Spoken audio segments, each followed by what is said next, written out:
रीवा के श्यामसा medical college में खुशियों और गर्व का माहौल देखने को मिला। कॉलेज के साल 2022 का पासिंग आउट समारोह मेडिकल कॉलेज के सभागार में हर्षोल्लास के साथ संपन्न हुआ। इस खास मौके पर जहां नए डॉक्टर्स ने शपथ ली, वहीं उनकी आंखों में भविष्य के सपने और कॉलेज की यादें साफ दिखाई दी। क्या आपके बोरवेल में बार बार पानी की समस्या हो रही है? 30 किलो के लोकल पाइप दे रहे हैं धोखा, बार बार टूटते हैं और खर्च बढ़ाते हैं? तो अब भरोसा कीजिए न्यूट्रॉन केसिंग पाइप पर, एक्स्ट्रा मजबूत लंबी उम्र के साथ। अब बाजार में मिलने वाले 30 किलो के पाइप को करें बाय बाय और आज ही लगवाएं neutron 40 kg borewell casing pipe. न त्वयं कामे राज्यं न स्वर्ग नापुर्भवम् कामे दत्ताताम्। रीवा के ऐतिहासिक श्यामसा मेडिकल कॉलेज के सभागार में सुरों और तालियों की गूंज के बीच बैच 2020 की विदाई का उत्सव मनाया गया। बहुत प्राउड में आज हम लोग बहुत दिनों से मेहनत कर रहे थे, कई सालों से बहुत हमने मेहनत करी हमारी, और मम्मी पापा को प्राउड फील हुआ और बहुत खुशी होती है। मैं जो बच्चे तैयारी करने नीट की, मैं उन्हें यही कहना चाहूँगी कि सब प्रयास करते रहिए, एक दिन सफलता तुम्हें जरूर मिलेगी। असफलता से डरो मत। बड़वानी से। पिताजी क्या करते हैं? मेरे पिताजी सेमी गवर्नमेंट जॉब में सेल्समैन है वो। मम्मी हाउस वाइफ है। उनका भी बहुत रहा है सपोर्ट, हाउस वाइफ रह के उन्होंने हमारी बहुत मदद करी। पापा ने भी छोटे छोटे, हम 4 भाई बहन उनको पढ़ाया है अच्छे से, स्कूल प्राइवेट स्कूल में अच्छे से पढ़ाया। आगे चल के आप क्या? आगे अभी मैं आगे की तैयारी करूँगी, पीजी की, उसकी तैयारी करना चाहती हूँ। उसकी तैयारी करी है और अभी एग्ज़ाम है उसके अगस्त में। आपने डॉक्टरी तो कर ली है, लेकिन अब किस केस में आप महारत हासिल करना? मुझे मेडिसिन विभाग में जाना है, उसकी तैयारी करनी है, और दिमाग का स्पेशलिस्ट, न्यूरो सर्जन बनना है। डॉक्टर बनने के बाद लोग क्या है, शहर की ओर भागते हैं, गाँव की ओर रुझान नहीं होता। मेरा सपना है, जैसे मेरा गांव में भी मैंने देखा है कि पेशेंट जाते हैं सिटी तक पहुंचते तो डेथ हो जाती है। तो मेरा बस ये है कि मैं, जैसे मेरी शादी भी हो गई, तो मेरा बस ऐसा है कि मैं एक हफ्ते में 1 दिन या 2 दिन अपने गांव में अपनी तरफ से सेवा दूँगी फ्री। डॉक्टर अपन नजम जी, मेरा बचपन से सपना था डॉक्टर बनना, और मेरे मम्मी पापा ने मुझे पूरा सपोर्ट किया, हर कदम पे साथ दिया। चुनौतियाँ बहुत आई, उन्होंने डटकर सामना करना सिखाया। ये मेरी जो जर्नी रही, काफ़ी लंबी जर्नी रही। जो हम 11 से तैयारी शुरू करते हैं, मैं कोटा का छात्र हूँ, मैंने वहाँ से 2 साल से अपनी कोचिंग शुरू की। आज मैं इस मुकाम पे पहुँचा हूँ कि मैं अपना MBBS पूरा कर चुका हूँ। ये मेरे माँ बाप के लिए, मेरे पूरे गाँव वासियों, मेरे पूरे देशवासियों के लिए बहुत गौरव की बात है कि मैं आज डॉक्टर बन पाया हूँ। और मैं चाहता हूँ ऐसे ही बड़ी चुनौतियों का सामना करके मैं बड़े से बड़ा डॉक्टर बन पाऊँ और हर मरीजों की समस्या का समाधान कर पाऊँ। कभी ऐसा हुआ कि कुछ हिम्मत हारे हो, कठिनाइयाँ? जी बिल्कुल, आप किसी भी लक्ष्य का पीछा करते हैं तो कठिनाइयाँ तो बहुत आती हैं। कई बार दिल टूटता है, कई बार मन टूटता है, पर हर बार उस चुनौती को खड़ा करना, उसके सामने फिर से हौसला लगाना, उसमें मेरा मम्मी पापा ने पूरा मेरा हौसला बढ़ाया।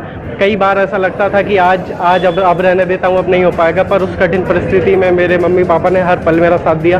उस कारण मैं आज इस मुकाम पर पहुँच पाया हूँ। कहाँ के रहने वाले? मैं मूड़ापार गांव का, नर्मदापुरम जिले का रहवासी। पिताजी क्या है? मेरे पिताजी एक किसान हैं। उन्होंने अपनी पूरी मेहनत करके यही सिखाया मुझे कि बेटा पढ़ लिख कर अच्छा बन जाओ, नहीं तो फिर किसानी में तो बहुत ज़्यादा स्ट्रगल हो चुका है। तो उन्होंने हर उसमें मेरे को जो योगदान दिया, आज उसके लिए बहुत बहुत आभारी हूँ। मेरी माँ एक कॉलेज में प्रोफेसर थी, पर अब घर की परिस्थितियों के चलते जो है उन्होंने मेरे पढ़ाई के लिए जो है उन्होंने अपनी वो छोड़कर, प्रोफेसर छोड़कर हाउसवाइफ। आगे क्या करना चाहिए? जी, मैं बच्चों का डॉक्टर पीडियाट्रिशियन जो है ऑप्ट करना चाहता हूँ आगे अपनी पीजी में, और बड़े होकर पीडियाट्रिक सुपर स्पेशलाइजेशन में पीडियाट्रिक ऑन्कोलॉजिस्ट यानी बच्चों में कैंसर का डॉक्टर बनना चाहता हूँ। क्योंकि कैंसर एक ऐसी बीमारी है जिसको हम अभी तक नहीं जीत पाए, तो आगे मैं चाहता हूँ मैं अपनी पूरा योगदान उसमें दूँ, ताकि बहुत कुछ मैं अपने देश के लिए कर सकूँ। क्या नाम है? मेरा नाम है डॉक्टर शिवम तिवारी। गर्मियों में ले वाटर पार्क का मजा सिर्फ 250 रुपए में। जी हाँ, 250 रुपए में शहर से सिर्फ 7 किलोमीटर दूर रीवा एयरपोर्ट के पास और गुरुकुल स्कूल के सामने लियोन वाटर पार्क। कार्यक्रम का आगाज मां सरस्वती की वंदना और मुख्य अतिथि संभागायुक्त बीएस जामोद के स्वागत के साथ हुआ। मंच पर संभागायुक्त के साथ doctor PC Dwivedi, doctor CB Shukla और सिंगरौली मेडिकल कॉलेज के डीन डॉक्टर दत्ता सहित चिकित्सा जगत के जाने मानी हस्तियां मौजूद रहीं। समारोह के दौरान अतिथियों ने छात्रों को प्रेरणादायक संदेश दिए और उनके उज्जवल भविष्य की कामना की। इस भावुक पल में सभी छात्र छात्राओं के माता पिता भी साक्षी बने, जिनकी मेहनत आज सफल होती दिख रही थी। कार्यक्रम का मुख्य आकर्षण रहा हिंदी में शपथ ग्रहण, जहां भावी डॉक्टरों ने सेवा का संकल्प लिया। साथ ही वैलिडिक्टोरियन भाषण ने कॉलेज के बीते सालों की यादें ताजा कर दी। मेरा नाम डॉक्टर वीना जोशी है। आज आप यहाँ जी हाँ, मैं आज फाइनली डॉक्टर बन गई हूँ और बहुत खुशी हो रही है, क्योंकि लगभग एक बच्चा 8 से 10 साल मेहनत करता है। पहले सिलेक्ट होने के पहले 2-3 साल, सिलेक्ट होने के बाद 6 साल, कुल मिला के 9 साल की मेहनत सार्थक होने का दिन होता है आज। बहुत खुशी हो रही है। कई तरह की परेशानियाँ आई होंगी कभी? जी हाँ, हर एक दिन ऐसा लगता है, हर बार ऐसा होता है कि कभी ऐसा लगता है छोड़ देना चाहिए, बहुत अप्स एंड डाउन्स होते हैं। लेकिन एक चीज़ होती है कि एक ऐसा प्रोफेशन है जो इकलौती चीज़ जो इंसान जब दर्द में किसी के पास आता है कि ये इंसान मुझे मेरे दर्द से दूर करेगा, तो वो चीज़ हमेशा मोटिवेटेड रखती है कि आगे बढ़ो, अचीव करो। अपना दर्द छोटा है, दूसरे का शायद ज़्यादा बड़ा है।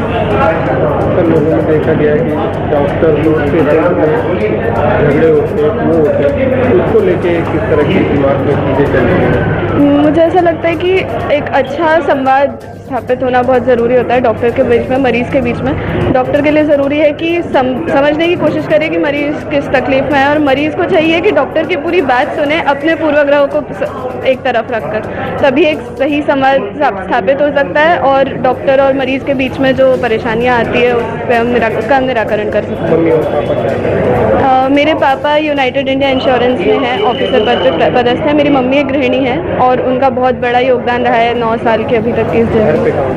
घर पे मम्मी पापा और मेरा छोटा भाई है। सबसे ज़्यादा सपोर्ट ईमानदारी से बोलूँ तो मेरी मम्मी का रहा है। चाहे मुझे ड्रॉप लेना हो, चाहे मुझे बायो ही लेना हो, डॉक्टर ही बनने का सपना देखना हो, सबसे बड़ा सपोर्ट मेरी मम्मी का रहा है। MBBS कंप्लीट करने के दिन, फाइनल ईयर का पेपर देने के समय भी सबसे बड़ा सपोर्ट सिस्टम मेरी मम्मी रही है। ये प्रोफेशन में आप अपने से आई या मम्मी पापा? नहीं, इच्छा तो मेरी खुद की थी, लेकिन सपोर्ट मम्मी पापा का था। कहाँ की रहेंगे? मैं इंदौर जिले की रहने वाली हूँ। किस में जाएंगी आप? मुझे MD मेडिसिन करने की इच्छा है पोस्ट ग्रेजुएशन में, और उसके बाद फिर सुपर स्पेशलाइज करूँगी, जो भी फील्ड थोड़ी प्रॉमिसिंग है। अक्सर ये देखा गया डॉक्टर से लोग बनते हैं, लेकिन शहर की ओर ज़्यादा उनका रुझान है और ग्रामीण क्षेत्र बहुत से ऐसे हैं जहाँ पे डॉक्टर बहुत। जी हाँ, उसको लेके क्या? उसको मुझे ऐसा लगता है कि एक डॉक्टर ग्रामीण क्षेत्र में काम नहीं करना चाहता, ऐसी बात नहीं है। उसको वो इकोसिस्टम नहीं मिल पाता गांव में काम करने के लिए। गांव में काम करने के लिए उसे औजार नहीं मिलते। एक सर्जन अगर गांव में प्रैक्टिस करना चाहे, उसको एक अच्छी OT नहीं मिलती, उसको अच्छा स्टाफ नहीं मिलता। ऐसे में काम करने का मोटिवेशन खत्म होता जाता है। ग्रामीणों के प्रति संवेदना होते हुए उनके लिए काम करने की इच्छा खत्म होने लगती है। मेरा नाम डॉक्टर वीना जोशी। ये 150 छात्रों की बैच 20 की पासिंग आउट सेरेमनी थी, जिसमें उनको चरक शपथ दिलाई गई और उनकी इंटर्नशिप चूँकि समाप्त हुई है और अब आधिकारिक रूप से वो अब डॉक्टर कहलाएंगे आज के बाद। तो उनको 150 छात्रों को हमारे माननीय कमिश्नर साहब द्वारा उनको मेमेंटो वितरित किए गए, पासिंग आउट सर्टिफिकेट दिया गया और भविष्य के लिए शुभकामनाएं दी गई हैं कि वो मानवता की सेवा करें और जो उन्होंने तपस्या की है यहाँ पे लगभग 5.5 साल में, उसका लाभ गरीबों को और सुदूर ग्रामीण क्षेत्रों में ऐसी जनता को मिले। ये हमारे उप मुख्यमंत्री जी और कमिश्नर साहब जी का संदेश था कि सुदूर ग्रामीणों में जाएं और पीड़ित मानवता की सेवा करें जहां उनकी सबसे ज़्यादा ज़रूरत है। आपने भी एक डॉक्टरी की, वही उसमें आप भी निकले, कितना टफ होता है मतलब वो काल जो? नहीं, आप देखिए निश्चित रूप से ये जो MBBS फाइनल ईयर का एग्ज़ाम है, ये सबसे टफेस्ट एग्जामिनेशन में आता है, टॉप 3 एग्जामिनेशन में, विश्व के टॉप 3 टफेस्ट एग्जामिनेशन में आता है। तो निश्चित रूप से MBBS की परीक्षा पास करने के बाद और फिर एक साल सघन इंटर्नशिप करने के बाद एक पूर्ण व्यक्तित्व का निर्माण होता है और एक चिकित्सक का निर्माण होता है, ग्रेजुएट चिकित्सक का, और वो पूरा सक्षम होता है कि वह जो हमारी प्राथमिक उपचार है और उससे बढ़ के भी थोड़ा सा जो हमारे कुछ बीमारियां जिसमें विशेषज्ञता की जरूरत नहीं है उसका उपचार कर सकें। अक्सर देखा गया है कि पेशेंट और डॉक्टरों के बीच में एक विवाद की स्थिति होती है, तो जो छात्र अभी पास आउट हुए हैं उनको क्या संदेश देना चाहिए? निश्चित रूप से हमारे कमिश्नर साहब ने बोला कि एक डॉक्टर के बनने से पहले जरूरी है कि आप एक अच्छे इंसान बने और आप पैसे के पीछे मत भागिए, पैसा पीछे पीछे आएगा। आप तो अपना मन केवल मरीजों की सेवा में और अपने ज्ञान का समुचित उपयोग हो इसमें लगाइए। तो निश्चित रूप से बहुत बड़ा संदेश है कि हमको पैसे के पीछे भाग कर नहीं और अपने ज्ञान का उपयोग हमको सुदूर ग्रामीण जनता को और जहां उनकी सबसे ज़्यादा आवश्यकता है और जहां पे अभी डॉक्टर नहीं पहुंच पाए हैं वहां जाकर करें।